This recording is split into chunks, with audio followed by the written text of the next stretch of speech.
कि रख के रुमाल नाक पे आए हैं बाग में, रख के रुमाल नाक पे आए हैं बाग में, ताबुए गुल छनी हुई जाए दिमाग में। तो लखनऊ ने ज़बान को, जायके को, खुशबू को, हर चीज़ में एक अपना अलग सलीका, अलग बात बताई गई है।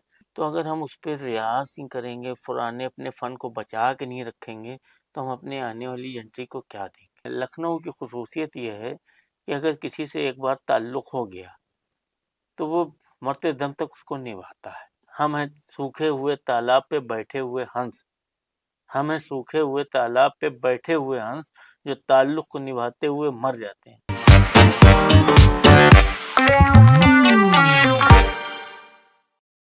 इत्र और अवध का एक बहुत ही खास रिश्ता है, खासकर जब हम लखनऊ की बात करते हैं। कई सदियों से इत्र लखनऊ की परंपरा और तहजीब का हिस्सा बना हुआ है। और जब हम इत्र की बात कर रहे हैं तो इजहारसन परफ्यूमर्स से बेहतर कोई भी नहीं। तो आज हमारे साथ बतकही के लिए मौजूद हैं इमरान अब्बासी जी, जिन्होंने करेंटली इजहारसन परफ्यूमर्स की कमान संभाली हुई है। तो आइए जानते हैं कुछ हम इत्र के बारे में, इत्र साजी के बारे में और इत्र की लेगेसी के बारे में। आपका बहुत बहुत स्वागत है बतकही पे इमरान जी। नवाजिश आपकी मेहरबानी कि आपने मुझे इस काबिल समझा। उसके लिए मैं ये कहूँगा कि तुमने तराश के मुझे हीरा बना दिया, वरना मेरा शुमार इन्हीं पत्थरों में था। क्या बात है सर। सर हमारी एक्चुअली सौभाग्य है कि आप आए हमारे सेट पे। तो थोड़ा शुरू करते हैं एक बार इजहारसन परफ्यूमर्स की हिस्ट्री के बारे में जान के। मेरे ख्याल से ये आपकी जो दुकान है ये 1928 में शुरू हुई थी, तो जी, इसकी कहानी क्या है? यहाँ तक तो एविडेंस है कि मेरे पास 1928 में शुरू हुई है।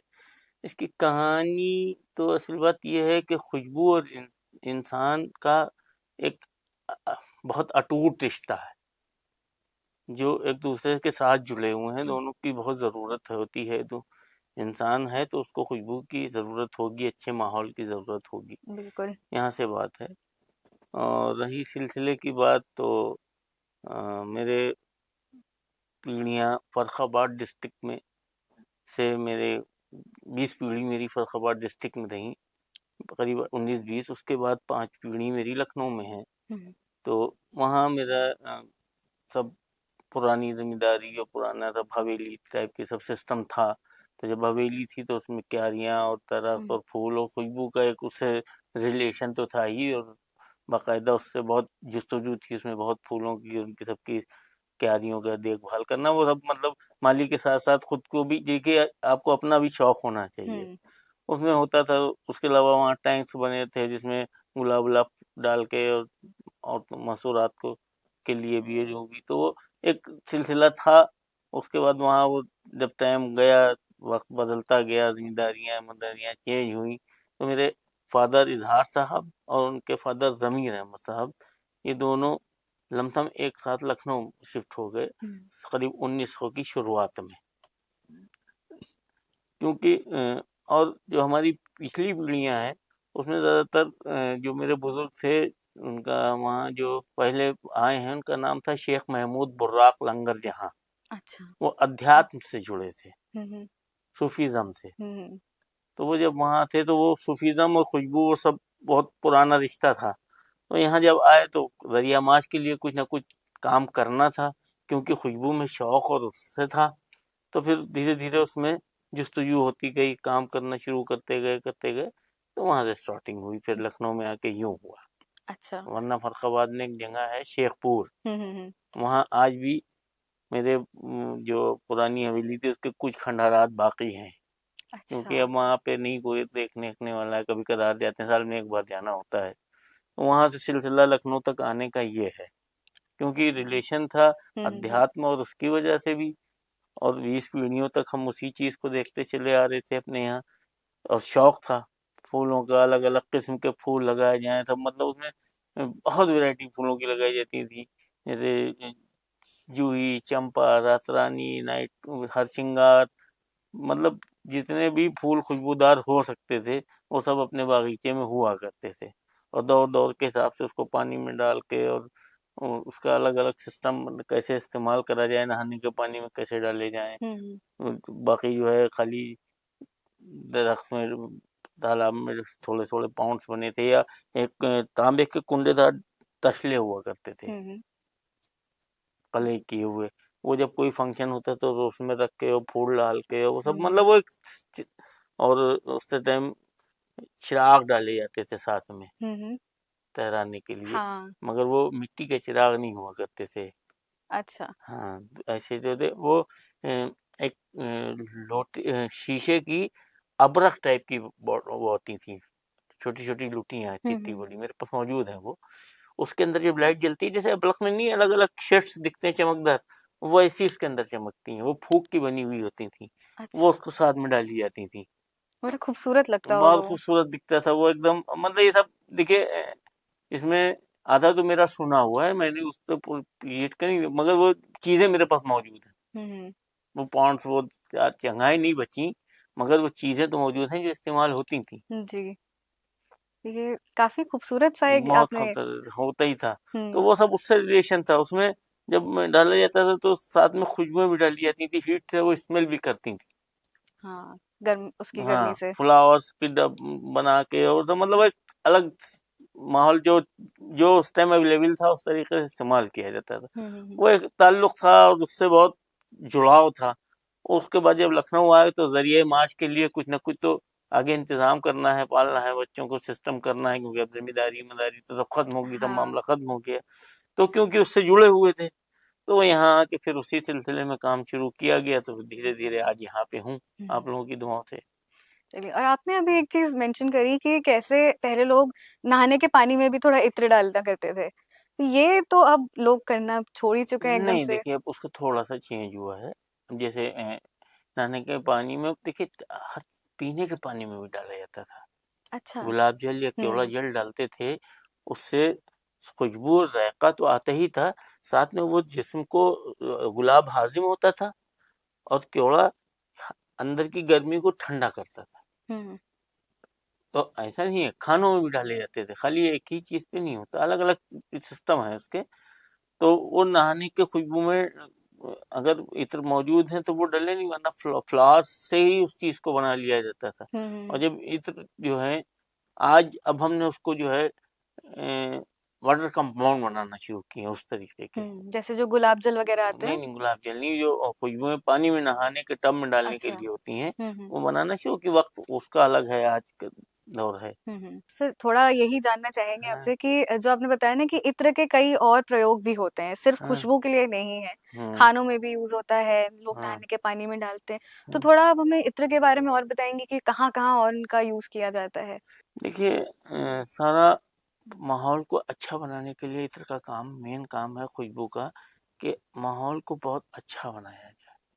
ख्वाह आप वो खानों के थ्रू इस्तेमाल करें, नहाने के थ्रू इस्तेमाल करें, या सूंघने के थ्रू इस्तेमाल करें, या कमरे को अच्छा डेकोरेट करके उसको एक अलग माहौल क्रिएशन करें मौके मौके के एतबार से, तो वो सब ज़रूरत होती है, उसका सबको अपना ज़रूरत थी, और हमेशा तो उस टाइम से होता चला आ रहा था।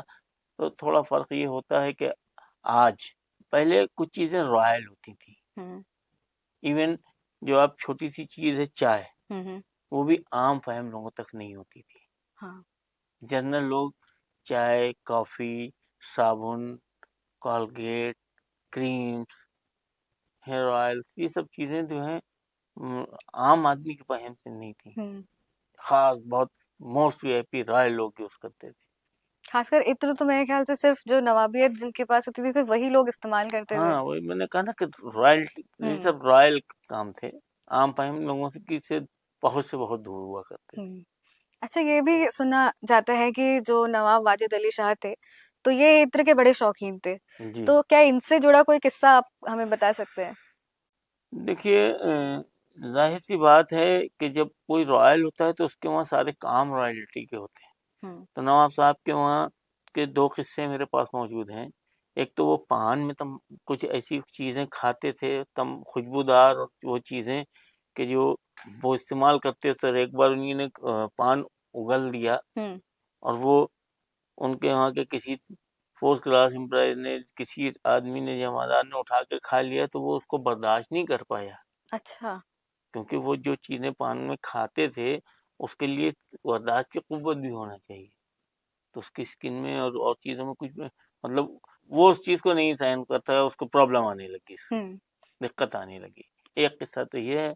दूसरा किस्सा ये है कि आजकल आप लोग वॉशरूम में सब सफाई आप बहुत क्लियर होते हैं, मगर उस टाइम के दौर में इन लोगों के वहाँ जो होते थे तो अ, कलईदार तांबे के तसले, हम्म एक मतलब कंटिन्यू एक आदमी बाहर रहता था, सर्वेंट। हम्म 24 घंटे की ड्यूटी होती थी कि इधर कोई गया, इधर उसने तसला ला के उसको फेंका, उसमें दूसरी घास आस डाल के और रखा, और इत्र की डाल के वहाँ सफाई भी की गई, अच्छा खुशबूदार। हम्म तो ऐसा नहीं था कि मतलब खाली बम एक बर्ड स्मेल आ रही है, वो हम्म मतलब बहुत बहुत रॉयल मामला था, बहुत ऊपर का। अच्छा और आपका अगर वो एक बार उसने कुछ कम डाला, हम्म कुछ का किया, तो वो उसने ने उनको शिकायत की कि तुमने ये चीज़ का इस्तेमाल कम है क्या, ये ऐप क्यों आ रहा है, ये मतलब इतने मतलब सेंसिटिव भी होते थे वो लोग। हम्म।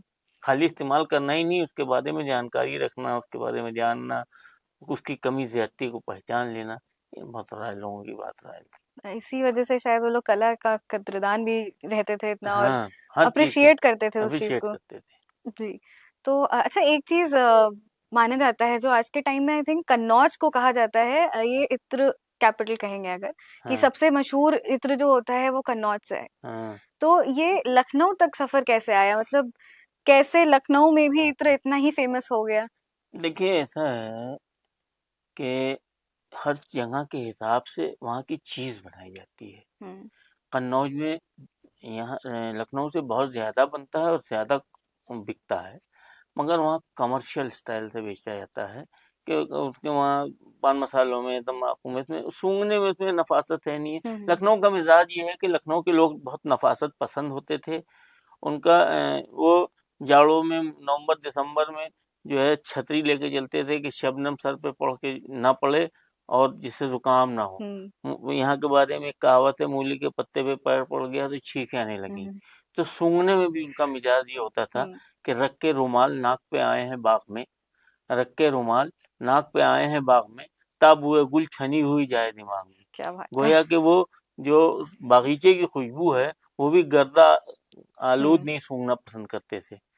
तो जब लखनऊ का इत्र बनाया जाता है तो मेरे यहाँ जब भी इत्र बनेगा कोई चीज़ का, गुलाब का, तो हम हमेशा मेरे यहाँ लेबर लग के पेटल अलग करते हैं, हम्म। उसका ग्रीन पार्ट अलग करते हैं। अच्छा। क्योंकि अगर वो जो है उस ग्रीन पार्ट के साथ बना दिया जाए तो एक हल्की सी हरायन आ जाएगी सूंघने के साथ। हम्म। और वो हरायन सिर्फ लखनऊ वाला ही पकड़ सकता है, वो ही बता, जैसे हमने आपको बताया ना, वो बता दिए कि अपने टॉयलेट में जो है ये बैतुल खला उसको कहते थे, एक्चुअली में टॉयलेट कहते भी नहीं थे उस टाइम। हम्म। बैतुल खला में तुमने जो है खुशबू कम डाली है, अच्छा। इस्तेमाल वहाँ गड़बड़ किया है, या जो पढ़नी थी उसके अलग, तो मतलब वो इतने सेंसिटिव होते थे। हम्म। तो जब हम पेटल का खाली बनाएंगे तो उसमें बहुत नफीस और अलग खुशबू आएगी। और जब ग्रीन पार्ट, ऐसे ही बेले में आप बेले का फूल लीजिए, उसमें पीछे वाले हरे हरे कांटे लगे रहते हैं। हम्म तो लखनऊ में वो दिन भर लेबर लगा के वो शाम को बेले, गुलाब की भट्टी सुबह तड़के लगती है और बेले की भट्टी सूरज डूबने के बाद इस्तेमाल होती है, जब वो खिलना शुरू होता है। रात भर वो लगती है, दोनों चीज़ों का टाइमिंग अलग। मगर वो दिन भर उसके जो पीछे हरे वाले कांटे होते हैं फूल के साथ लगे रहते हैं, चार कांटे टाइप के, वो हम्म। निकाले जाते हैं, वरना उसकी हराइंद आ जाएगी। तो लखनऊ ने ज़बान को, जायके को, खुशबू को, हर चीज़ में एक अपना अलग सलीका, अलग हम्म। बात बताई गई है। तो वो इसलिए पूरी दुनिया में अपना यूं ही मुकाम नहीं रखता, लखनऊ का अपना मुकाम है जी। इसलिए।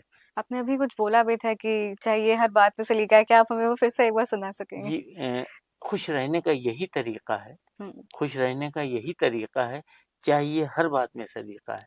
क्या? तो बासलीका काम अच्छा लगता है, बेसलीका काम खराब हम्म लगता है। सही बात।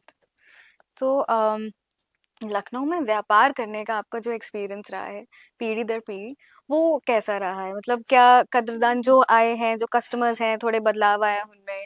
देखिए हर चीज़ में उतार चढ़ाव रहता है, जैसे ज़िंदगी में उतार चढ़ाव रहता है, वैसे कारोबार में, मामलात में, वक्त में, हर चीज़ में कभी अप कभी डाउन रहता है।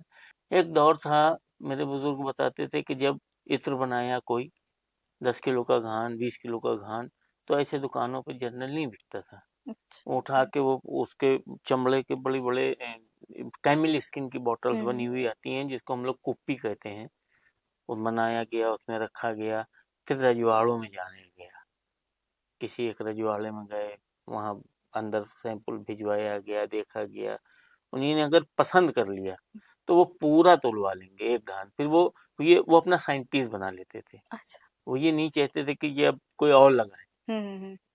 तो अलग अलग जगह नवाबीन को वहाँ रजवाड़ों में जहाँ जहाँ इनकी खपत थी, वो पहले इस तरीके से बिकता था। तो फन पे रियाज कीजिए लुकमान की तरह, फन पे रियाज कीजिए लुकमान की तरह, हर दफा बोल उठे कि मैं इस मरज की हूँ। तो जब आप उस पे रियाज करते जाएंगे, अच्छे से अच्छी चीज बनाते जाएंगे, जब वहाँ ये नहीं फिक्र होती थी कि ये किस कास्ट का बन रहा है, क्योंकि वहाँ पसंद आ गया तो वहाँ कास्ट की कोई वैल्यू नहीं, उनको बस चाहिए है वो चीज, और उन्हें वो साइन पीस बनाना है, कोई और ना इस्तेमाल कोई कर और सके। ना इस्तेमाल करे। तो वो एक एक घान बनता था, तो एक एक रजवाड़े में जहाँ जो चीज पसंद की गई वहाँ वहाँ की हो जाती थी वो, उसमें कुछ कहने की जरूरत नहीं पड़ती थी। तो बाहर के अलग शहरों में भी यहाँ से इत्र जाता था अलग बन के। तमाम रजवाड़े हुआ करते थे कि आपके अवध के ही बहुत छोटी छोटी जगहें हैं, जहाँ आपने लखनऊ देख लिया, राजा महमूदाबाद चले जाइए, राजा सलीमपुर चले जाइए, बस आस पास की जगह बता रहे हैं आपको हम, राजा कमलापुर चले जाइए, ऐसे बहुत सी जो छोटी छोटी थे एक दूसरे से, जो अवध के कारिंदे थे, वो सब इनके ही लोग थे जो इनके लिए काम करते थे।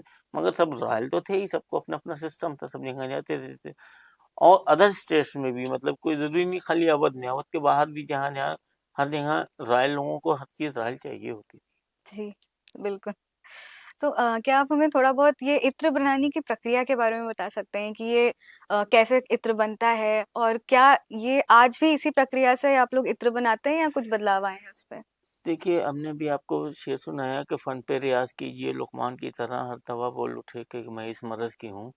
तो अगर हम उस पर रियाज नहीं करेंगे, पुराने अपने फन को बचा के नहीं रखेंगे, तो हम अपने आने वाली जनरेशन को क्या देंगे? सही बात। तो अभी भी वही पुराना तरीका है, बड़ी बड़ी देगें हैं तांबे की, जिसमें एक एक बार में 100-100 किलो फ्लावर आ जाता है, उसमें डाला, फिर उसमें उसको बंद किया, उसको डिस्टिल किया, फिर उसकी स्टीम कलेक्ट की, फिर उसमें से चिकनाई निकाली, अलग अलग फ्लावर्स की, अलग अलग हर्ब्स की, अलग अलग फ्रूट्स की, अलग अलग वुड्स की, जिस जिस चीज़ से जहाँ से खुशबू अवेलेबल हो सकती है, उनका सबको बनाने का तरीका है, रूट्स की, इन सब के तरीके हैं, उसका इस्तेमाल है कि मौसम बेमौसम तो बनते रहते हैं। तो क्या कोई ऐसा इत्र है, कोई एक ऐसी इत्र की खुशबू है जो आपकी मनपसंद हो? देखिए, खुशबू मनपसंद मेरा अपना तरीका है बनाने का। जब हम खुशबू कोई बनाते हैं तो हम हमारे यहाँ डेट डाल के, अभी भी आप काउंटर पे जाएंगे तो डेट डाल के बॉटल पड़ी होंगी, फला डेट में फला चीज़ ये इम्प्रूव की गई है कि, जब तक हम पूरे तरीके से उससे सेटिस्फाई नहीं हो जाए, टेस्ट करके सूंघ के, सूंघने में अच्छी लग रही है, टाइमिंग कितनी है, उसका फैलाव कितना है, रेंज कितनी है, जब तक हम खुद उससे मुतमईन नहीं होंगे, जब तक हम वो चीज़ सामने वाले को दिखाएंगे नहीं। गोया कि जो है, जब हमें अच्छी लगेगी कोई चीज़, तभी वो हमारी मनपसंद ही होगी, तब हम आपको बताएंगे, अगले को बता पाएंगे उसके बारे में। सही बात। तो जो हमें पसंद नहीं आएगा वो तो अभी दिखाएंगे नहीं, कैंसिल कर दी जाएगी। शादी जो होती है, जो जितने प्रोडक्ट हैं वो मनपसंद ही है। तो आपने भी बताया कि कई जो आप इत्र बनाते हो, देखते हैं कितनी दूर तक उसकी खुशबू जा रही है। इस बारे में थोड़ा बताएंगे कि एग्जैक्टली क्या-क्या चीज़ों का ध्यान रखा जाता है जब इत्र बनाया जाता है? देखिए, कौन कौन से इंग्रेडिएंट्स इस्तेमाल किए जा रहे हैं, कैसी चीज़ें बनाई जा रही हैं, उस पर डिपेंड करता है। और सबसे ज़्यादा मेन काम होता है आँच का। अच्छा। हम अभी भी लकड़ी इस्तेमाल कर रहे हैं जलाने में, तो आँच किस टाइम हमें तेज़ करना है, किस टाइम धीरे करना है। अंदर कोई चीज़ ऐसी ना हो जाए कि जलाए ना जाए, जल जाए, कहीं देग में पकड़ ना ले। अगर जलाए ना गई तो पूरा घान खराब हो गया। कोई भी एक एक हिस्सा भी कहीं पे जरा सा भी जल गया तो पूरा टेस्ट चेंज कर देगा, चीज़ खराब कर देगा। तो उस पे बहुत एक, मतलब जब काम हो रहा होता है तो पूरा ध्यान एक जगह ही लगाना पड़ता है, हम उसको इधर उधर बैठ के या फालतू नहीं टाइम खराब कर सकते हैं, करने ही नहीं चाहिए वो। करना बहुत नहीं चाहिए। बहुत मतलब सारा दिमाग एक जगह ही लगा रहना चाहिए, तभी आप सही चीज़ बना पाएंगे। और कितना टाइम लगता है इत्र को बनने में, एक खुशबू तैयार होने में? देखिए, हर चीज़ में ये सीजन के एतबार से बनती है। जैसे एकदम पीक जाड़ों में खस का टाइम आता है, जब खस मिलती है हमको तो ये हमें डिपेंड करता है हम कितनी क्वांटिटी में बना रहे हैं, अच्छा। कितने हम आइटम यूज़ कर रहे हैं, 1 इंस्ट्रूमेंट यूज़ कर रहे हैं, 2 यूज़ कर रहे हैं, 4 यूज़ कर रहे हैं, जितने क्वांटिटी में बना, कम से कम सुबह हम अगर कोई चीज़ 8 बजे से शुरू करेंगे तो रात के 10-11 बजे तक उस पे काम होता है और बहुत कम मिकदार में इस्तेमाल होता है। तो ये काम ज़्यादा क्वांटिटी बनाने के लिए हमें कम से कम 2 से 3 महीने तक उस पे काम करेंगे, तब हमारे मतलब कितना बनाना है, कितने इंस्ट्रूमेंट चल रहे हैं, इस पे डिपेंड करता है। आपकी दुकान में अभी 4 से 5वीं पीढ़ी आ चुकी है। जी। तो इसके बारे में आप हमें थोड़ा बताएँगे कि कैसा एक्सपीरियंस रहा? उन लोगों को कैसे ये नॉलेज ट्रांसफ़र किया गया? कैसे उनको ये कला सिखाई गई? और उनसे क्या उम्मीदें हैं आगे के लिए? देखिए ऐसा होता है कि आप किसी को भी कोई चीज़ ज़बरदस्ती घोल के नहीं पिला सकते हैं। चाहे कला हो, चाहे पढ़ाई हो, चाहे नॉलेज हो या कोई भी चीज़ ही हो। सबसे बड़ी बात होती है उसमें शौक। अगर आपके पास 5 लोग हैं तो कोई ज़रूरी नहीं पाँचों उतने परफेक्ट होंगे। सही बात। अगर 2-3 को जिनको शौक है वो उसमें एंट्री लेते चले जाते हैं अपने आप। उसमें मतलब कुछ उनको बताना नहीं पड़ता है। वो खुद शौक से पूछते हैं, अरे अब इससे अब क्या हो रहा है? अब क्या हो रहा है? अब क्या हो रहा है? या वो साथ में बैठे हैं। एक्चुअली ये बेसिक तो आप वहीं से सीख लेते हैं जहाँ से आप हमें सब कुछ करते देखते हैं। बहुत छोटी एज से कि मेरे घर के अंदर क्या-क्या हो रहा है। जो सबसे हो अच्छा तरीका भी सीखने का हाँ, यही वो है कि अपने देख आप के। है। उसके बाद अगर उसमें इंटरेस्ट पैदा हो गया तो वो फिर तो वो जब कोई काम घर में हो ही रहा है और सब बच्चे साथ में मौजूद ही हैं, रहते ही हैं, आते ही जाते हैं। इत्तेफ़ाक ऐसा नहीं हुआ कि मेरा घर और कारखाना बहुत दूर-दूर रहा हो। अच्छा। ये भी एक बेनिफिट है उसको सीखने में। वरना जो है अगर दूर है तो फिर हम उनको ले जाएँगे तब वो वहाँ बैठे होंगे। जब कोई चीज़ एकदम नज़दीकी में हो रही है, एक गोशा पास में है जिसमें कारखाना अलग है और घर अलग है, तो वो तो हर वक़्त का देखना है। जी, बहुत से बिल्कुल। काम में हाथ भी बँटवा लिए जाते हैं मस्तूरात से भी। कोई लेबर नहीं आया है या कुछ है या बहुत अहम चीज़ें जब पीसना होती हैं जैसे सैफ़रॉन वग़ैरह वो फिर हम लोग अपने वो लेबर से नहीं पिसवाई जाती हैं। अच्छा। वो तो वेस्ट कर देगा ना, फेंक देगा। उसको अच्छा। तो फ़िक्र होगी नहीं कि बह रहा है कि नहीं बह रहा है। हुँ। तो महँगी चीज़ है। इन सब चीज़ों का आप खुद ध्यान देना हाँ, पड़ता है। तो आप अपने लोगों से अपने आप करना पड़ेगा ना। हुँ। वो को ये कप रखा है, आपकी हमारी चीज़ है तो हम इसको बहुत एहतियात से उठाएँगे। अनाड़ी आदमी गिर जाए, टूट जाए, उससे कोई फ़र्क नहीं पड़ता है। वो बस अरे कर पका है ना। हाँ, अपनी चीज़ ऐसे भी थोड़ी अज़ीज़ होती है अज़ीज़ हमेशा। होती है और जब अगर आपको अच्छा रिज़ल्ट चाहिए, अच्छी बात तो काफ़ी कुछ आपको खुद देखना पड़ेगा। ये बात तो सही है बिल्कुल।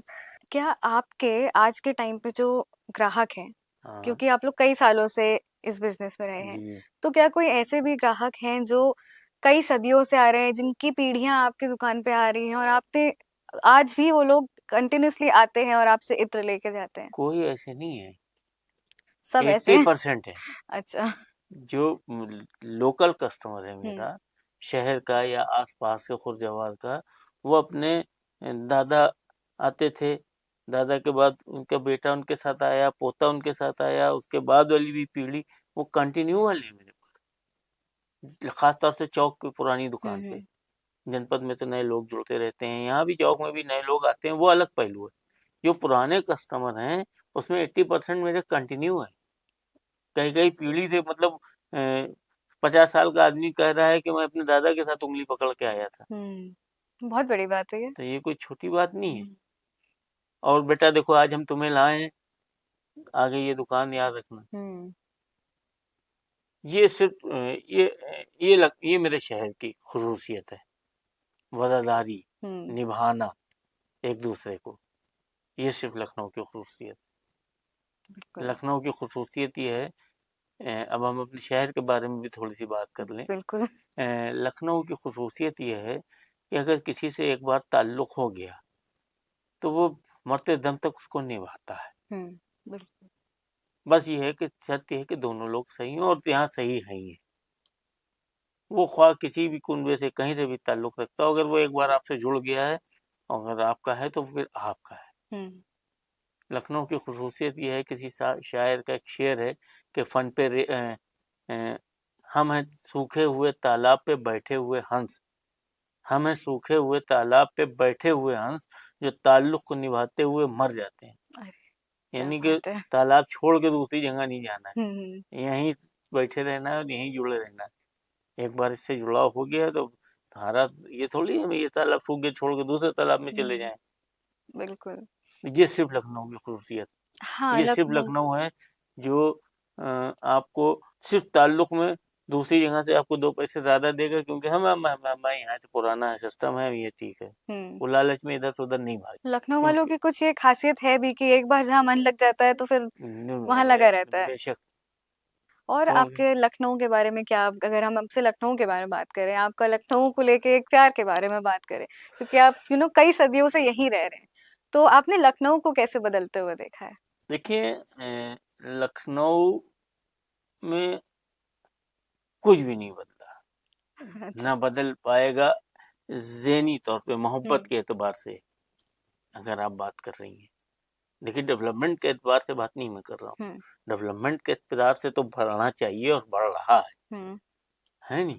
मगर आप पुराने लखनऊ में जाएंगे, जो रिश्ते जो मामले पहले थे, 50 साल पहले थे, 100 साल पहले थे, वो आज भी हैं।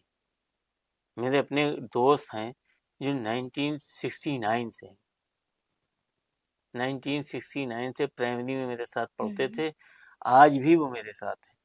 मिस्टर राजेश कुमार गुप्ता मेरे दोस्त हैं, पहले वहीं बजाजे में रहते थे, अब जुगौली में रहते हैं, यहाँ गुमती नगर में, और मेरे उनके फैमिली टर्म्स हैं।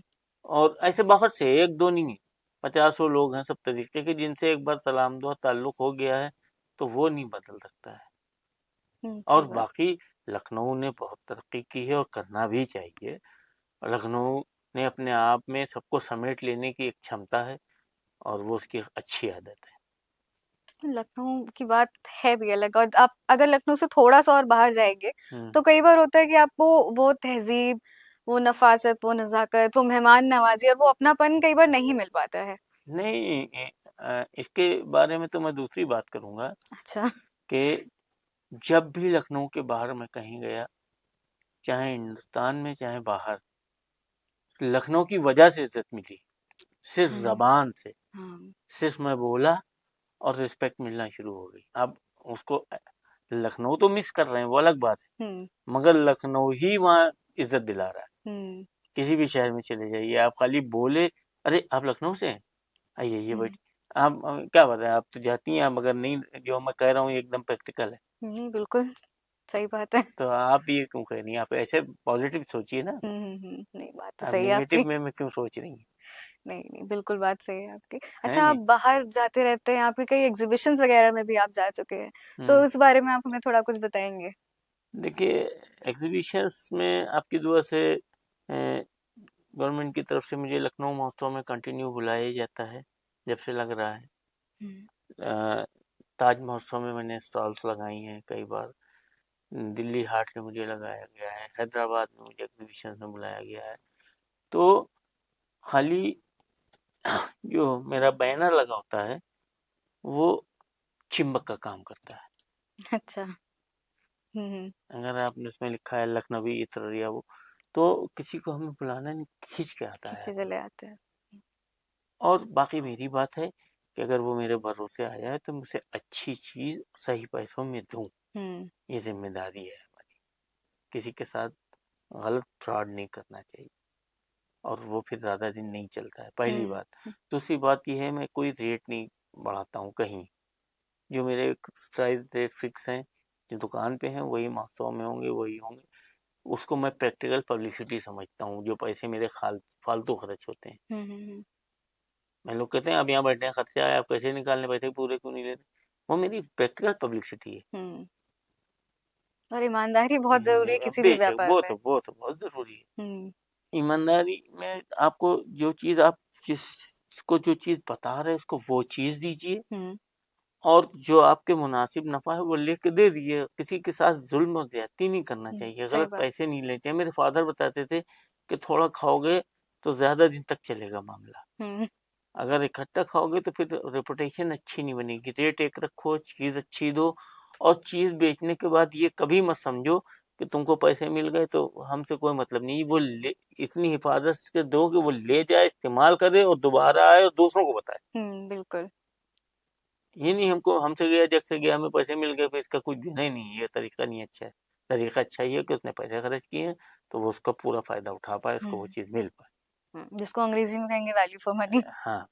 अच्छा, ये होता भी है कि एक होता है कि आप किसी जगह जाए, वहां से आपने कुछ खरीदा, वो एक अलग एक्सपीरियंस होता है। पर एक बात ये भी होती है कि आप वहां पे जाए, उस दुकान पे आपके साथ कैसा, आपके साथ इंटरेक्शन रहा है और वो बातचीत कैसी रही, वो एक ओवरऑल एक्सपीरियंस कैसा रहा, वो अक्सर लोगों को ज्यादा याद रह जाता है एज कम्पेयर टू वो जो चीज वो खरीद के लेके जा देखिए रहे हैं ऐसे उससे। दो बातें हैं कि मेरे फादर कहते थे कि जबान बिकती है हमारी, सौदा नहीं बिकता है। तो एक तो सौदा अच्छा होना चाहिए, बाकी जबान आपकी अच्छी से चाहिए, यानी कि इत्र तो आपको दुनिया के किसी भी कोने में मिल जाएगा, जबान का इत्र सिर्फ आपको लखनऊ में और खास जगहों पे मिलेगा। बहुत अच्छी बात बोली आपने। है नहीं? सही बात।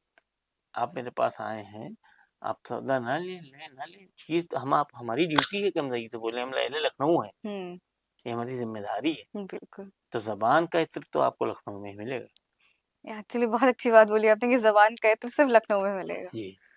बल्कि हाँ, ये कहीं आगे मतलब जो होता नहीं कि अब आपने जो बताया कि अब बाहर भी जाते हैं तो आपकी जुबान से ही लोग समझ जाते हैं कि ये तो लखनऊ से हैं। यही मियारे तिजारत है तो कल का ताजिर, यही मियारे तिजारत है तो कल का ताजिर बर्फ के बाट लिए धूप में बैठा होगा। आप इसको थोड़ा हमें समझाएंगे एक बार? देखिए एक ये बात ये होती है कि हम ईमानदारी से और सही काम करें। एक ये है कि हमें बेईमानी करना है, 5 किलो का बर्फ का बाट ले लिया दिन भर, तो उसी तौल ने 5 किलो वो तो घुलता जा रहा है ना।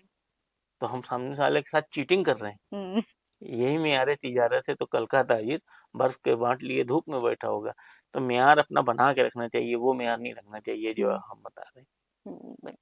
अच्छा, जो आपने बताया ना कि लोग सदियों से आपके पास आ रहे हैं, कई जनरेशन्स के लोग आपके पास आते हैं आज भी। जी। तो क्या उन जनरेशन्स के में जो लोग बदल रहे हैं, लोग कुछ पुराने जनरेशन के, कुछ नई पीढ़ियां भी आ रही हैं, तो क्या आपको इत्र के इस्तेमाल में कोई चेंजेस नजर आए हों, उनके प्रेफरेंसेस में कोई चेंजेस नजर आए हों? हाँ, बहुत फर्क आया और आना भी चाहिए। अच्छा, जैसे? बहुत फर्क आया। देखिए पहले खुसूसी कुछ चंद इत्र हुआ करते थे जो चलते थे, कुछ फ्लावर्स के हो गए, कुछ वुड्स के हो गए, कुछ हर्ब्स के हो गए। अब हम लोगों का काम ये हो गया है कि हमने फ्लावर्स की खुशबुएं अलग अलग बनाई, फ्रूट्स की अलग बनाई, वुड्स की अलग अलग बनाई। अब इसके बाद ये हो गया काम भट्टी खाने का, कारखाने का। उसके बाद हमें जाना है कीमिया गाह। अच्छा। कीमिया गाह जानती है? नहीं, मैं पूछने वाली थी कि थोड़ा जिसको आप लैब कह दें, जिसको अच्छा। आप प्रयोगशाला कह दें, हम्म। उसको उर्दू में कीमिया गाह कहेंगे। तो वहां जाके अब हम लोग, क्योंकि वो आज का दौर ये ना, एक चीज से उगता जाता है आदमी लगाते लगाते। पहले लोग साइन पीस बनाते थे। हाँ। देखिए मैंने बताया आपको जी वही जी। बात। अब वो ये है कि रोज नया चाहिए, कुछ नया चाहिए। तो हम लोगों का अब कॉम्बिनेशन बनाना शुरू किए हैं। जैसे फ्रूट्स के साथ फ्लावर मिला है, किसी एक फ्लावर के साथ दूसरा फ्लावर मिला है, किसी वुड के साथ फ्लावर मिला है। तो फिर हमने वो सब नए, क्योंकि आपको नया चाहिए तो मुझे रोज नया बनाना है, तो उसको फिर बनाते गए। फिर हमने नए नए नाम देना शुरू करे। नाम भी फिर लखनवी, पहले नाम थे वही बेला, गुलाब, जूही, चंपा, मौसदी, हरसिंगार, मालती, फूलों के ये नाम फूलों थे। के हो गए। चंदन का इत्र हो गया। बाकी जो है हर्ब्स के तमाम मिलके बनते थे, वो हर्ब्स के अलग अलग हो गए। तो अब वो आदमी को शौक आ गया तो बस लगाते। अब उनको हमने जब नए नई चीजें बनाई तो हमने उनको नया नाम दिया। जैसे एक खुशबू मैंने बनाई है, उसको मैंने नाम दिया है दस्तक। अच्छा। एक्चुअली में खुशबू का काम ही दस्तक देना। दस्तक मीन्स खटखटाना, किसी के यहाँ डोर पे आवाज देना। तो एक्चुअली में खुशबू का काम ही दस्तक देना है। आप लगाए हो तो जैसा महफिल में जाए तो सामने वाले के दिलो दिमाग पे दस्तक दे। छन के आती है किवाड़ों से हिना की खुशबू, किसने ये रंग भरे हाथ से दस्तक दी है। क्या बात है नहीं? और कभी कभी ऐसा भी होता है कि ये भी कह सकते हैं कि दरवाजे पे ताला हो, तुम तब भी दस्तक दे देना, नाम तुम्हारा आ जाएगा दस्तक देने वालों। अरे क्या बात है। ऐसे ही और दूसरी खुशबुएं बनाई हैं। एक लखनवी इत्र है, तो हम लोग रहते हैं तो एक खुशबू बनाई है, मैंने उसको बहुत नफीस खुशबू है, उसका नाम ही नफीस रख दिया अच्छा। है नहीं। हम्म। उसके अलावा हमने एक और खुशबू बनाई है, उसको हमने नाम दिया है तहजीब, क्योंकि हम लोग लखनऊ से रिलेटेड हैं, तो मतलब फिर हम्म। उसी मियार की चीज़ बनाई जाए और उससे वही चीज़ दी जाए। एक खुशबू मैंने बना रखी है जिसको कई उसमें हल्का सा फ्लावर के साथ फ्रूटी भी है, अच्छा, उसको हमने नाम दिया है बज़्म। बस में। बज़्म उस लिटरेरी गैदरिंग को कहते हैं, आमतौर से लोग कहते हैं ना कि अच्छी बज़्म सजाई है, हम्म। तो उस जहाँ कविताएं या शायरी हो रही हो, लोग सुनने वाले बैठे हों, तुम किसी बज़्म में जाकर के जहाँ भी बैठो, तुम किसी बज़्म में जाकर के जहाँ भी बैठो, जाने क्या बात है पहचान लिए जाते हो। तो ऐसी कोई ऐसी खुशबू जो आपके दुकान में सबसे ज्यादा बिकती हो? देखिए पसंद अपनी अपनी, मिजाज अपना अपना, उम्र अपनी अपनी, सवाल अपना अपना, हम्म। तो हर आदमी का अपनी पसंद है, उसके टेस्ट की चीज़ हमें उसको देना है। हम्म। कुछ चीज़ें आम तौर से हैं जो किसी को भी दिखा दो पसंद आ जाती हैं, वो हम्म। मैंने आपको ये चंद नाम बताए हैं। ये जो है आम तौर से किसी को भी ये, अब मैंने खुशबुएं भी ज़्यादातर यूनिसेक्स बनाना शुरू कर दी हैं अच्छा। कि जो दोनों लोग लगा सकें। क्योंकि महिलाएं थोड़े हाँ बहुत स्ट्रॉन्ग फ्रेग्रेंसेस अक्सर नहीं पसंद करती। हाँ, तो हम्म। लाइट होती हैं वो, अब दोनों मिल ही गया है माचरा, हम्म। बटा नहीं रह गया कुछ, मुख्तसर से बटा बटा है, बाकी अब हम्म। मिल गया। जी। तो अच्छा, ऐसी कोई इत्र आपका कोई जो सबसे महंगा इत्र जो हो, हम्म। तो अगर वो कौन वो सा एक इत्र किस्सा होगा? बताना भूल गए, अपने बाहर बात की थी कि आप बाहर जाते हैं नुमाइश में, जी। मैं ताज महोत्सव में बैठा था, तो एक शख्स मेरी दुकान की दूसरी फुटपाथ से जा रहा था, तो मैंने उसको इशारे से अपनी तरफ रागिब करना चाहा, तो उसने वहां से ये कहा कि हम बगैर इत्र के इत्र जैसे हैं। अरे। अच्छी बात कही थी हम्म। उसने। तो मैंने यहाँ से बरजस्ता कहा, हम भी देखने में अजनबी पर मित्र जैसे हैं। अरे वाह। और वो खट से दौड़ के चला आया मेरे पास, फिर उसने मेरी बात सुनी, समझी, देखी और ले गया। हम्म। तो एक्सपीरियंस बाहर रहने के बहुत अच्छे रहते हैं। हैदराबाद में असल बात, जहाँ पे लखनऊ का नाम आ जाता है, मैंने आपसे बताया ना कि आदमी खींचा चला आता है, हम्म।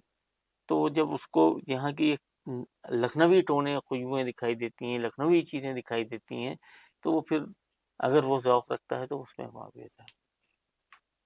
अगर हम खुशबुओं की बात कर रहे हैं, हमने बोला कि कौन से, आपने बताया कि ये जो एक किस्सा बताया कि एक सामने से आए जिन्होंने आपसे बातचीत करी, तो ऐसे क्या और भी कई किस्से होंगे जो आपके जहन में रह गए हो, आपको याद रह गए हो, या फिर कोई और ऐसी सेलिब्रिटीज वगैरह आए हों कोई, जिनके साथ की बातचीत, जिनका उनके आने का पूरा एक्सपीरियंस एक याद रह गया हो? हाँ हाँ, होता है ऐसा अक्सर। मेरी दुकान अब तो पुरान नए ढंग की हो गई है, पहले थोड़ा नीचे थी, हम लोग नीचे बैठते थे पंथी मार के, और चैनल वाले आए थे इंटरव्यू लेने, तो वो किसी साहब को साथ मिलाए, तो वो भी आ गए, तो हम अंदर बैठे थे, वो सड़क पे हम्म। स्टूल डाल के बैठ गए, और उनसे बातचीत होती रही, कोई चैनल के प्रमोशन में आए थे, तो होती रही, वो आखिर में मुझसे कहने लगे कि आप पिक्चरें नहीं देखते हैं, तो मैंने कहा इधर तो मुद्दतों से नहीं देखी हैं, कभी देखते थे थोड़ी बहुत। तो वो बातचीत होती रही, और वो सवाल कर रहे थे और मैं उनके जवाब दे रहा था, और हर जवाब के साथ दो एक शेर पढ़ रहा था। हम्म। तो आखिर में उन्हीं ने सवाल हमसे किया कि आप जो हैं, क्या मैं दिन भर आपसे सवाल करूंगा तो आप दिन भर शेर में जवाब देंगे? तो मैंने कहा ऊपर वाला चाहेगा तो ज़रूर देंगे। तो खैर वो आए, बैठे और फिर चले गए, बहुत देर बातचीत हुई। बाद में वो जो मेरे यहाँ बच्चे थे पीछे खड़े, वो कहने लगे आप मुन्नी, कहने लगे ये नवाजुद्दीन सिद्दीकी साहब, अरे। ये वो हैं, हम्म। इनकी पिक्चर आई है गैंग ऑफ वासेपुर। मैंने कहा हम्म। मैं तो जानता ही नहीं था भाई वो होंगे, तो मुझे मालूम नहीं था, इसलिए वो इसलिए पूछ रहे थे कि आप पिक्चर नहीं देखते हैं, जो वो समझ हम्म। होंगे कि जानते होंगे। पहचान लेंगे, हाँ। जैसे अभी संजीव कपूर जी आए, शेफ जो है। शेफ है, और वो आए और ऐसे बातचीत होती रही, और बहुत सी चीज़ें उन्होंने खाने के ताल्लुक से, बहुत से इत्र होते हैं जो खाने में पड़ते हैं, वो लिए उन्होंने, और बातचीत की। मैंने आखिर में तो पूछ लिया आपका इसम शरीफ क्या है, गुड नेम प्लीज। हम्म। वो भी सोच में पड़ कहने गए। लगे मुझे संजीव कपूर कहते। अच्छा। हमने कहा ओ। अच्छा, अच्छा, फिर वो उन्होंने मेरी विजिटर बुक पे हम्म, बाकायदा लिखा और साइन वाइन करके गए। और मैं नहीं जानता था उनको, या सिर्फ टीवी वी में उतना हम लोग तो अपने ढंग से ना देखते हैं ना, नहीं उस पर इतना शुमार रखा है, कभी नहीं देखा। हम्म, तो कभी कभी ऐसा हो जाता है कि कोई ऐसा अजय भी जैसे वो आए थे, उनको मैं जानता था, आशीष विद्यार्थी जी अच्छा जी, हम। हैं, वो आए बैठे सौदा लिया, आयुष्मान खुराना आए बैठे, वो आए थे यहाँ 1.5 इश्किया की शूटिंग हो रही थी, तो वो मेरे यहाँ हो रही थी चौक में। जी, उसमें अरशद वारसी और नसीरुद्दीन शाह। जी, जी। तो अरशद वारसी साहब बाकायदा फिर दुकान पे आए, उन्होंने मिट्टी का इत्र खास तौर से लिया और इत्रियात लिए। बहुत मुतासिर हुए वो बातचीत से और जबान से। हम्म। तो सब ऐसे आते रहते हैं आपकी दुआ से। थोड़ा अब इस बारे में बात करते हैं कि कैसे आजकल के टाइम में जो फ्रेग्रेंसेस हैं उनका थोड़ा कंज्यूम करने का तरीका हल्का सा बदल गया है। जैसे आजकल मार्केट में परफ्यूम्स भी आ गए हैं, डिओड्रेंट्स भी आ चुके हैं। तो कई बार लोग क्या करते हैं, क्योंकि ये थोड़े सस्ते ऑप्शंस होते हैं, तो लोग इनकी तरफ ज्यादा झुकाव आ जाता है। तो ऐसे बदलते तरीकों में कैसे आपने सरवाइव किया इतने सालों से? देखिए, ऐसा है कि इंसान को वक्त के साथ चलना तो चाहिए, मगर अपनी जड़ों से जरूर जुड़ा रहना चाहिए, हम्म, है नहीं? अगर आप अपनी रूट्स छोड़ देंगे, अपनी जड़ें छोड़ देंगे, जिसकी वजह से आपकी पहचान है, आप कई जनते से पहचाने जाते हैं, तो आपको उसके साथ जुड़े रहने के साथ साथ नए तरीके पे चलना चाहिए। हम्म, तो आज का दौर ये है कि हम जो है, जब इत्रियात तो बेचते ही हैं और इत्र चलते ही हैं। हम्म, अब आपको घर का माहौल अच्छा करने के लिए फ्रेशनर भी चाहिए। तो अब हम जो जो नेचुरल रिसोर्सेज से आइटम बना रहे हैं, उसी को डेवलप करके हमने रूम फ्रेशनर बनाना शुरू किए हैं। क्योंकि आम आदमी जो एकदम नई जनरेशन है, हालांकि उसमें बहुत शौक पैदा हो रहा है नई जनरेशन में, हम्म, ऐसा नहीं है।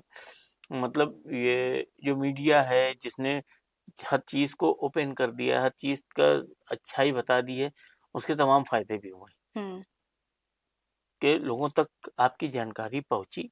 पहले जो जानकारी हम लोग नुमाइशों में दुकानें लगा लगा के पहुंचाते थे, उससे ज्यादा जानकारी अब मीडिया के थ्रू पहुंच रही सोशल है। मीडिया पे खासकर लोग आते होंगे। पहुंच रही, और जब पहुंच रही है तो वो उसके बारे में आजकल का हर लोग, पढ़े लिखे लोग उसमें खोजते हैं, उसको हम्म, पढ़ते हैं, उसके बारे में जानते हैं।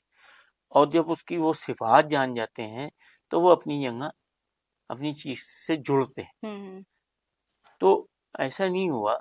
देखिए, ऐसा हुआ कि कारोबार का सिलसिला होता है। एक जब मैंने बताया था आपसे कि रजवाड़ों से जुड़ के काम कर रहे थे हम लोग, उसके बाद जब रजवाड़े और जमींदारियां और सब मामले खत्म हो गए, अब आपके पास काम नहीं बचा। हम्म, जनरल आदमी के काम की चीज नहीं थी, जिनके पास थी उनके पास मामलात नहीं बचे। तो ऊपर वाला कोई ना कोई रास्ता निकाल देता है, तो टोबैको में यूज होने लगा। खाली टोबैको वालों ने जिंदा रखा। इत्र को। हाँ, टोबैको में अच्छा, हमेशा इत्र इस्तेमाल होता है। इसके बारे में थोड़ा हमें बताइए। टोबैको की अच्छी जो पुरानी तंबाकुएं होती थी, उसमें सारे देसी इत्र इस्तेमाल होते थे। अभी भी आप जो खुशबुएं टोबैको खाते हैं, उनमें सब में खुशबू के साथ साथ में खुशबू डाली जाती है। आप कहीं नहीं, पिक्चरों में आपने सुना क़िवाम की खुशबू, हम्म, तो क़िवाम में तो खाली निकोटीन की खुशबू आएगी ना। उसके साथ उसमें खुशबूदार मसाले, खुशबुएं डाली जाती हैं, उसको उसका टेस्ट बनाया जाता है, हम्म, तब वो।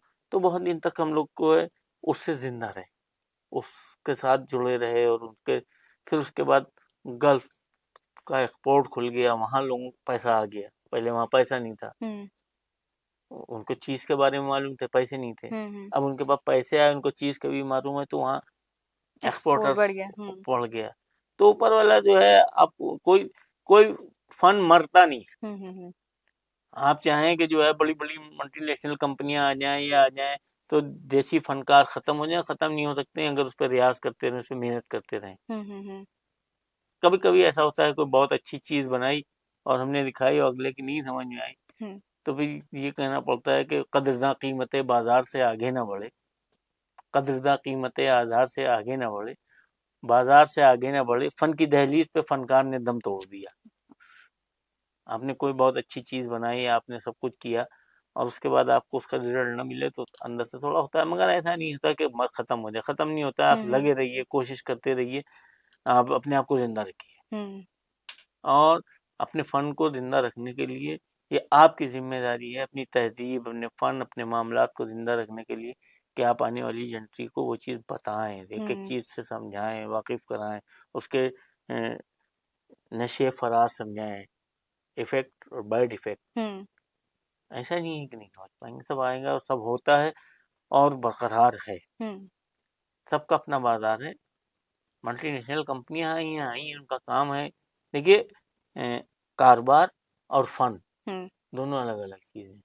जी फन से कारोबार होता तो है, हम्म मगर फन को कायम रखना है, एक अलग फन बिल्कुल है नहीं। हम्म तो फन भी बहुत ज़रूरी है कि हम अपने फन को भी बचा के रखें, और जरिया माश भी है, बच्चे भी पालना है, तो कारोबार को कारोबार की तरह, खाली कारोबार में जुट जाना, ये कमर्शियल लोग का जो आप बता रहे हैं मल्टीनेशनल कंपनियां, भाई उनका काम है हम्म मल्टीनेशनल कंपनी। और उन्हीं ने एक हमको बहुत अच्छी बात दी है, मल्टीनेशनल कंपनी से एक बहुत बड़ा फायदा हुआ अच्छा जैसे है।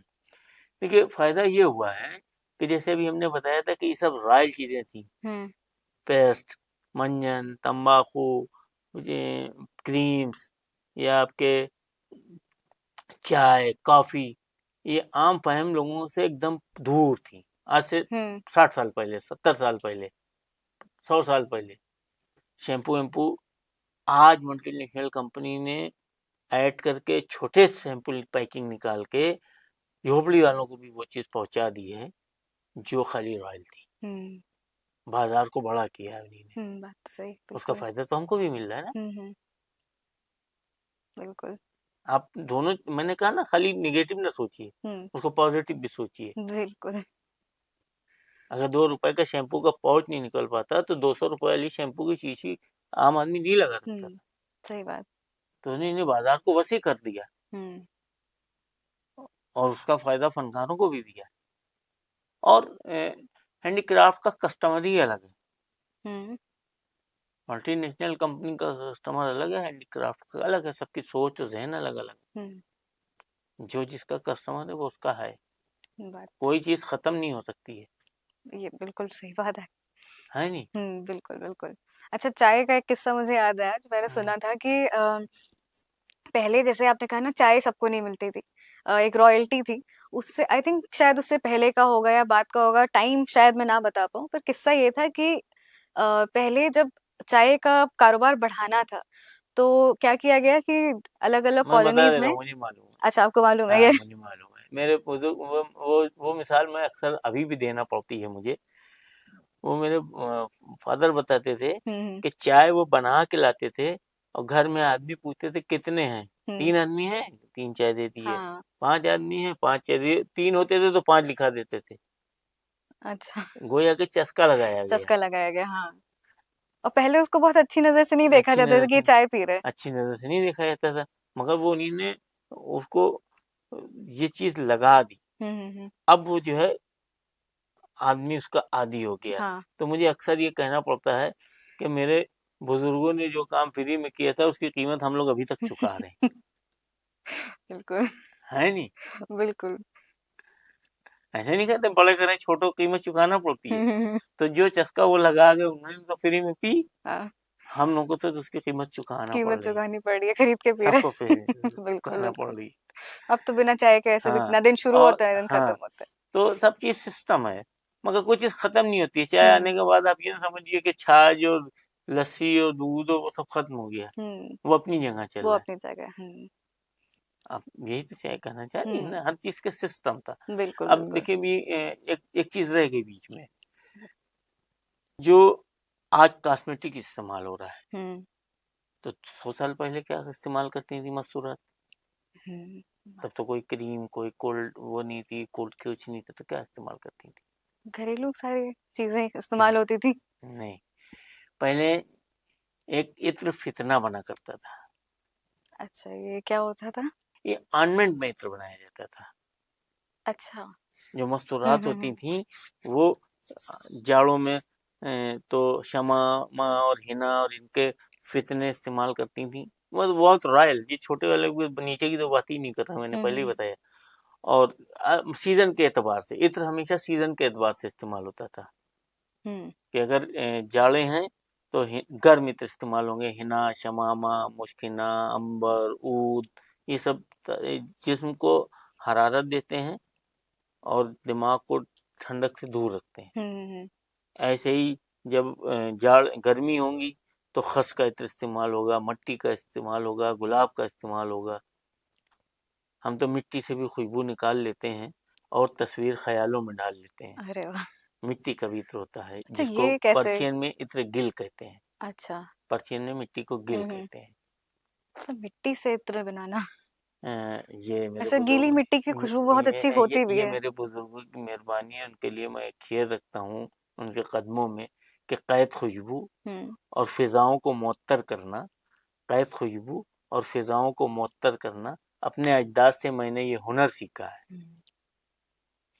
क्या बात। तो और तब वो उस टाइम उसको फितना कहते थे। अच्छा। अब मैं सोचता था फितना क्यों कहा जाता था, तो ये समझ में आया कि ए, जब लेडी एकदम कंप्लीट तैयार होती है तो फितना ही ढाती है, अच्छा। मतलब अट्रैक्शन होता है। हाँ। उसका मतलब ही होता है कि जो है ग्लेजिंग आना, चमक आना। और ऐसे ही जो रजाइयाँ बनती थी पहले लिहाफ रुई के, रुई के, हाँ। तो उसमें शमामे और हिना की रुई के साथ धुनका के खुशबू डाली जाती थी रॉयल लोगों को। हाँ, मतलब ये आम लोगों के शौक तो हम तो शायद अब तो नहीं हो। कंबल ही ओढ़ लेंगे हाँ। ना, अब लिहाफ ओढ़ नहीं रही है। जी। तो वो दोनों सिरों पे शमामे या हिने को रुई में करके उसके बाद सारी रुई में करवा के दोनों सिरों पर जब आप ओढ़े तो आपको बहुत गर्मी और अच्छा रिलीफ महसूस हो और बेड स्मेल ना आए। खुशबू भी रहे साथ में। है नहीं?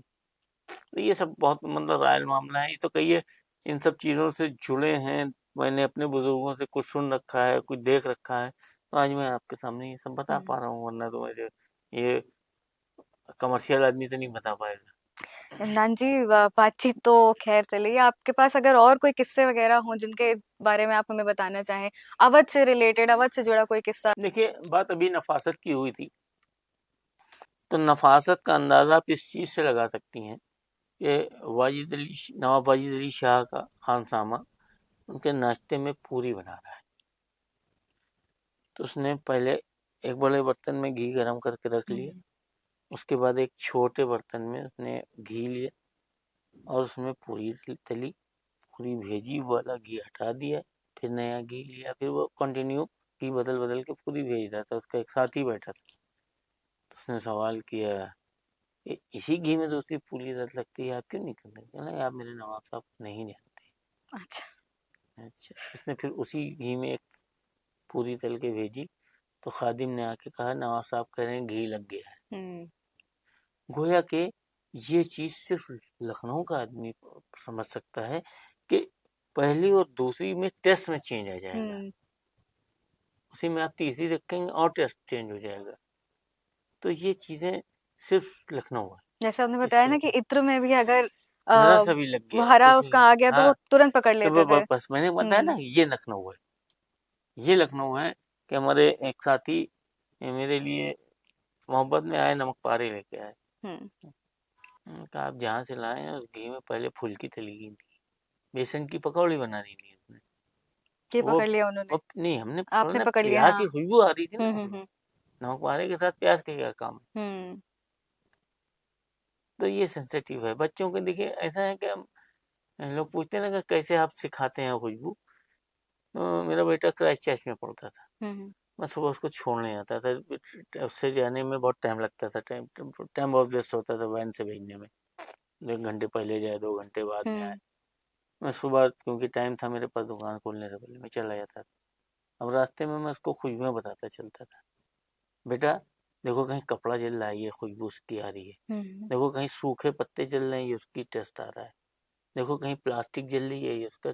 जब कभी कभी होता है ना कूड़ा वूड़ा जला देते हैं, या किसी उसके पास से निकले, उसने कहा ये क्या, फूल की, फला फूल की खुशबू आ रही। ये हम लोगों की एक परेशानी है या बीमारी है, जो शौक कि अगर हम कहीं से गुजर रहे हैं कोई खुशबू लगी, तो जब तक उसकी ये फाइनल नहीं हो जाता जो हम समझ रहे वही है कि नहीं है। रात में गुजरे फूल की खुशबू आ रही है, रात रानी की आ रही है तो रात रानी होगी, जूही की आ रही है, तो फिर हमें उसकी खोज शुरू हो जाती है। तो हर चीज आप बस अंदर उतरते चले जाइए उसमें, आप जिसमें जिस पे प्रोफेशन में है। तभी आप वो चीज़ समझ पाएँगे, उसको उतनी डीपली जान पाएँगे। बिल्कुल। अच्छा, ये बहुत ही मतलब क्या बोलें इस बारे में कि एक-एक खुशबू को पहचान लेना, हाँ। ये सबके बस की बात भी नहीं है। वो तो विरसे में मिला हुआ है मुझे ना, हाँ। वो तो विरासत में मिला है। बिल्कुल। हमको नहीं मिला, मेरे बच्चे बता देते हैं, हम तो बहुत हमारे छोटे बच्चे बताएँगे आपको। तो वो आगे लेगेसी कंटिन्यू हो रही हाँ, है। वो हम तो कह रहे थे मेरे पोते साहब, हमें चलने देना इंटरव्यू देने, हमने तो फिर आपको फिर ले चलेंगे। बिल्कुल, बिल्कुल। तो इमरान जी, आपसे बात करके काफ़ी अच्छा लगा। जी, हमें मोहब्बत है। इत्र के बारे में पता चला और हाँ। इत्रसाज़ी के बारे में पता चला, इज़हार-सन परफ्यूमर्स के बारे में पता चला और उम्मीद करेंगे कि आपसे दोबारा मुलाकात होगी और हुँ। ऐसे ही हम इत्र पे बात करेंगे। इत्र के बारे में कुछ अशआर तो एक और मैं बता दूँ बिल्कुल। कि मुझको महसूस किया जाए खुशबू की तरह। ये किसी भी शायर के शेर हैं, मेरे नहीं है, मैं अपने नहीं बताता हूँ। मुझको महसूस किया जाए खुशबू की तरह, मैं कोई शोर नहीं हूँ जो सुनाई दूँगा। तुम समझते हो कि रिश्तों की दुहाई दूँगा, मैं तो वो हूँ तेरे चेहरे से दिखाई दूँगा। क्या बात है! या ऐसे भी कह सकते हैं कि सलीके से ये लखनऊ है, सलीके से हवाओं में वो खुशबू घोल देते हैं, सलीके से हवाओं में वो खुशबू घोल देते हैं, अभी कुछ लोग बाकी हैं जो मीठा बोल देते क्या बात है! क्या बात है! तो बहुत-बहुत शुक्रिया हमारे लिए वक़्त निकालने के हैं। लिए। मोहब्बत है, आपने मुझे इस लायक समझा, हमें एक्चुअली वरना बहुत मैं अच्छा लगा आपसे बात करके और बस हम आपके साथ ऐसे ही जुड़े रहेंगे। हमारे चैनल को लाइक, शेयर और सब्सक्राइब करना ना भूलें और हम मिलते हैं और भी लोगों से आगे अपने एपिसोड्स में। तब तक के लिए हमारे पुराने एपिसोड्स भी आप देखें और इज़हार-सन परफ्यूमर्स जाके इत्र खरीदना ना भूलें। ज़बान का इत्र वहीं मिलेगा। ज़बान का इत्र वहीं मिलेगा।